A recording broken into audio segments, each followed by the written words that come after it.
Assalamualaikum warahmatullahi wabarakatuh. Ohayo. Selamat datang di channel Miftah. Sebelum kita masuk ke konten pertama, yang mana request dari teman, silahkan subscribe ya.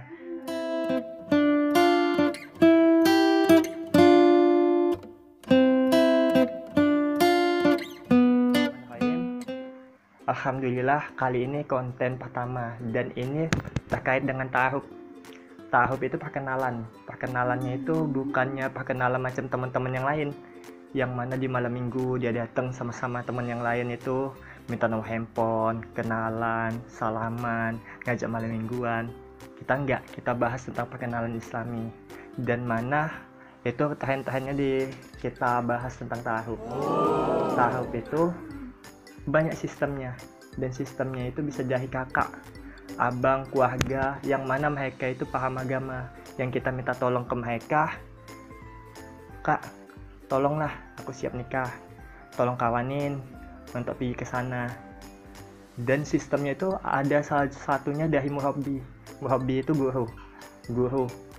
Kan kita ada juga yang nanya gini, Kak Ali, kakak nggak pacaran, kawan-kawan kakak nggak pacaran, jadi gimana? Jomblo, masa nggak dapet jodoh? Terus kayak mana ya? Dengarnya itu lucu, soalnya orang-orang taruh itu malah lebih gampang dapet pacaran, dapet jodoh. Kok dapet pacar? Dapet jodoh misalnya gini, kami memang nggak pacaran, tapi ada satu sesi ketika kami siap nikah ataupun kami pengen nikah, itu kami ditanya, baik dari kakak, dari murabbi, dari guru kami lah, dari orang-orang yang paham agama itu nanya gini, udah siap nikah? Udah kak, sini tulis kriteriamu, kamu pengen yang kayak mana? Pengen cantik, pengen kerjaannya apa, ataupun nomis tinggalnya di mana? Kami dibilang kayak gitu sama ustadz sana, guru kami. Dan orang yang pacaran gimana? Mereka nengoknya ngecek di Facebook, ngecek di WA, keliling naik kereta, jumpain. Dan itu kebanyakan perempuan nggak benar, maaf ya, bukannya nyakitin atau menyinggung, tapi kebanyakan seperti itu. Orang-orang yang dari pacaran, nanti dia berumah tangga, dia berumah tangganya itu begaduh, pukul-pukulan dan sebagainya, akhirnya cari.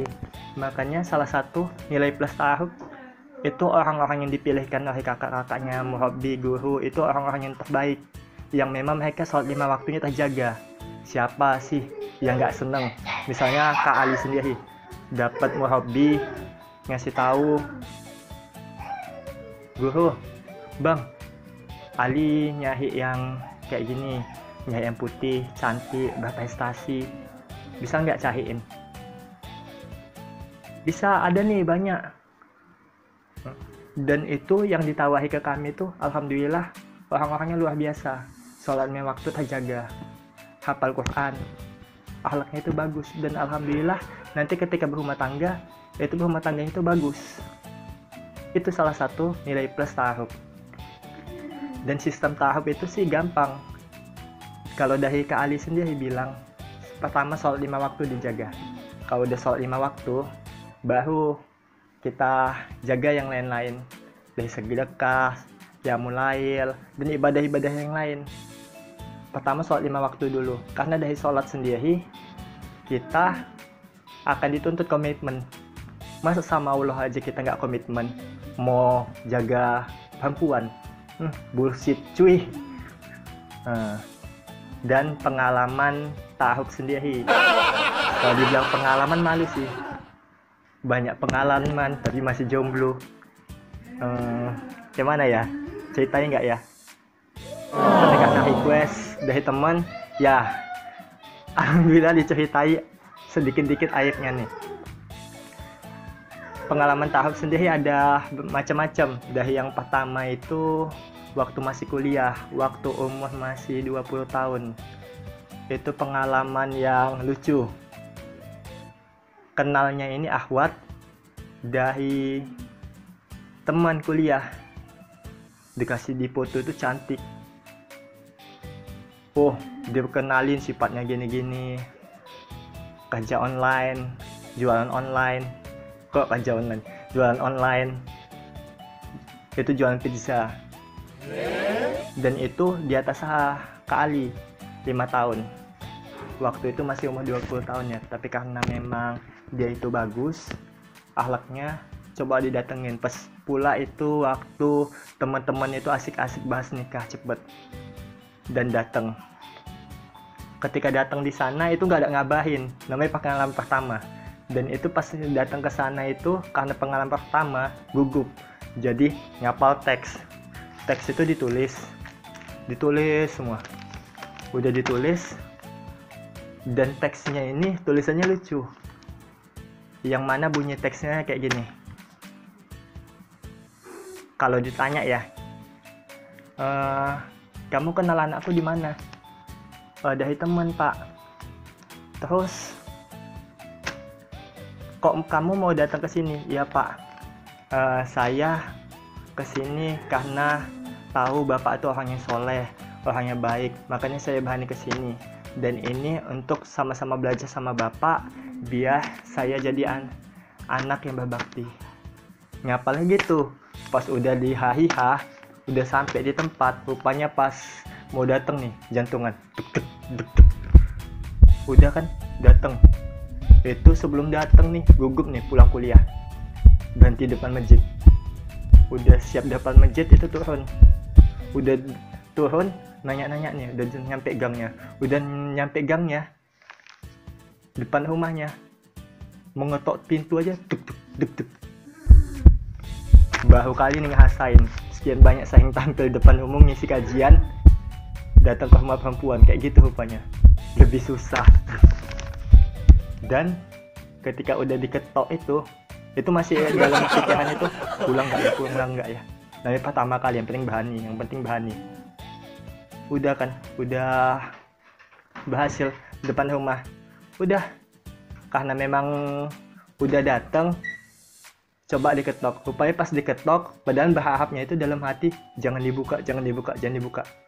Udah diketok, tek. Assalamualaikum, bang, nyari siapa ya? Adiknya keluar. Bapaknya ada. Spontan tuh bilang kayak gitu ke Ali. Ada. Bentar ya, dipanggil dulu. Dalam hati, adiknya cantik, kakaknya pasti cantik nih. Wis. Rupanya pas keluar, astagfirullah, pas pertama kali bapaknya keluar itu kayak mana ya, kaget gitu, karena pertama kalian kagetnya kayak mana. Kita kan berharap itu datang, itu orang tuanya santun, baik hati, nggak serem lah. Ini pas baru datang itu orang tuanya tuh makin ya, pas orangnya tuanya itu bewoan, pakai singlet doang, terus celananya celana ponggol.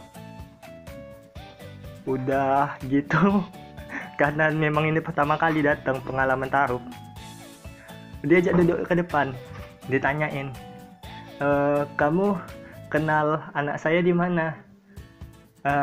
Ngapain kesini? Pas udah ditanyain, yang terucap itu yang dia hafal waktu di teks. Padahal bapaknya itu pakai celana ponggol, pakai apa? Bilangnya gini kali. Iya Pak, saya di sini bermaksud untuk ada niat baik, menyambung keluarga, dan untuk sama-sama belajar sama Bapak perihal agama. Astagfirullah, belajar agama celana ponggol, naudzubillah. Itu pengalaman pertama. Kalau diinget-inget itu aneh lah pengalaman pertama itu. Pokoknya kalau ngerasain, masa kita belajar agamanya itu sama bapak yang kayak gitu, salah terucap. Nah, Tuhan kan nggak kayak gitu. Itu namanya pengalaman pertama. Kalau pengalaman kedua itu, ini agak lebih hebat. Kayak mana ya? Namanya yang kedua kan. Kalau kita nembak cewek tuh, ataupun ngelamar, yang kedua itu lebih siap pasti. Yang kedua, perihal itu dari temen juga. Tapi ini lah, kayak mana ya? Dari temen itu nyahitain. Kalau ini ada ahwat, mandiri, jual gamis, dia nggak kuliah. dia orang orang tua dari pihak ayahnya udah nggak ada, jadi dia mandiri bantu orang tuanya. Pokoknya dicerita-ceritain lah sampai alhamdulillah ya kalau dapet jodoh kayak gitu. Udah diberanikan diri, udah datang ke sana. Udah datang kan, itu minta alamatnya sama kawan nggak dikasih.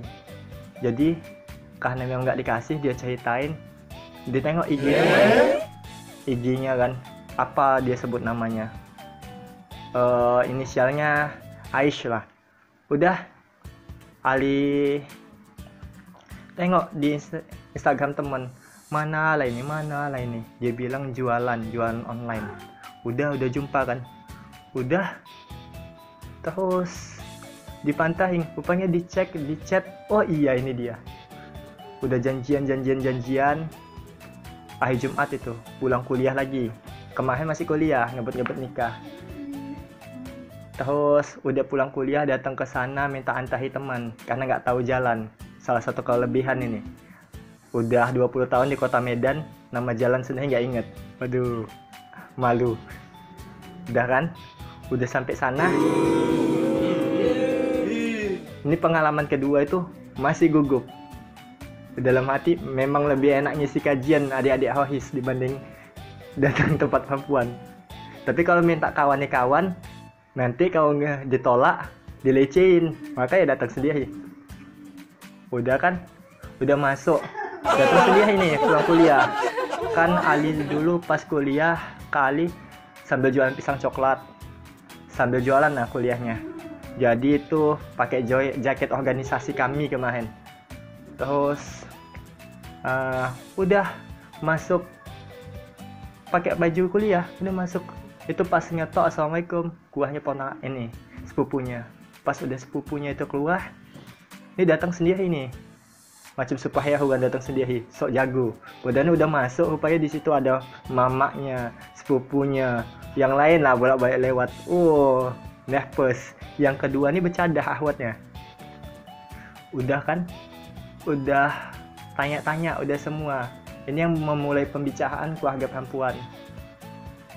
Macam awak diwawancarai lah, tinggal di mana, semuanya di apa. Dan sampai udah selesai semua, udah Takah nanya gini, udah siap nih ya, udah berdua sama si Aisynya ini cerita-cerita. Alhamdulillah cocok, udah pulang. Rupanya udah sampai rumah, itu ditanyain, namanya pas masih kuliah dan ngebet nikah, nggak mikirin, rezeki itu dari Allah kok. Memang iya, tapi persiapannya terus matang. Kemarin suka-suka awal aja datang. Itu tabungan cuma 2 juta. Dan itu baru selesai beli kitab, beli buku sama uang semester waktu kuliah kemarin di Winsu. Dan kemarin waktu datang itu diterima, ditanyain sama si Aish, Kak Ali, mama nanyain tabungnya Kak Ali itu berapa? Widih, pas ditanyain gitu, dibilang lah 2 juta. Terus katanya nggak cukup, kata abangnya Aish yang paling besar. Dari situ, karena kan memang kita nggak pacaran, Takah bilang gini, ini kan masih, ini alhamdulillah nabung, kalau memang nanti berjodoh, uangnya terkumpul, nanti Kak Ali datang. Tapi kalau memang udah ada yang datang sendiri, keluarga cocok, ya silahkan, nggak apa-apa. Kan kita nggak mau memaksakan, namanya kita masih kuliah juga kan. Yang dipaksakan itu nggak baik. Udah, rupanya pas bulan 1 kemarin, waktu tahun 2020, alhamdulillah dia dapat jodoh. Pas nengok undangannya itu, kayak mana gitu, belum pernah pacaran, tapi kayak gitu rupanya sakit hati. Tapi alhamdulillah, terima kasih pelajarannya. Ya, sebetulnya dari tahap ini banyak yang bisa kita ambil. Satu, kalau dari pengalaman keluarga sendiri, orang-orang yang nggak tahap nikahnya, itu pasti mereka dapatnya perempuannya, satu perlu dibimbing lagi dari sholat, dari segalanya lah, perihal agama. Tapi alhamdulillah kalau dari tahap, kita kenalnya dari murabbi, guru kita, teman kita yang bagus, yang dicari kan, itu alhamdulillah dasar-dasarnya udah. Dan bahkan dia ngingetin kita kadang-kadang kalau sholatnya telat. Dan orang-orang yang nggak tahub itu biasanya, maaf ya, walaupun nggak semua, itu nikah tuh mahal. Macam abang Ani itu nikah 50 juta ke atas. Ngumpulin uangnya berapa tahun itu? Ngumpulin 2 juta aja pas kuliah kemarin susah. Buka puasa aja pakai kerupuk. Wish. Itu. Terus kalau kita di tahub, alhamdulillah sepengalaman Kak Ali sendiri dari teman-teman nikah itu paling banyak 25 juta, alhamdulillah. Itu pun perempuannya nggak matokan, tapi laki-lakinya sendiri bilang untuk memulihkan wanita. Dan ada kakak kelas Ali itu nikah cuma 70.000. Mantep nggak tuh? Dah pacaran aja sana, habis 50 juta nikah, terus ngontak, stres deh mikir hutang. Kalau orang tahub alhamdulillah istrinya udah bantu. Kalau kita nggak dapat gajian, dia sama-sama nasihatin, udah mas sabar, namanya nggak rezeki. Itu mantapnya tahub. Udah nggak usah tahub, gak enak kok. Hoax ini hoax. Kalau yang nggak percaya, coba aja nanti kan udah cocok sama keluarga, adalah pihak perempuan udah cocok nih. Udah waktu ditanya uang angus berapa, 50 juta. Aduh, malu bilangnya. Udahlah, selamat ngumpulin uang ya.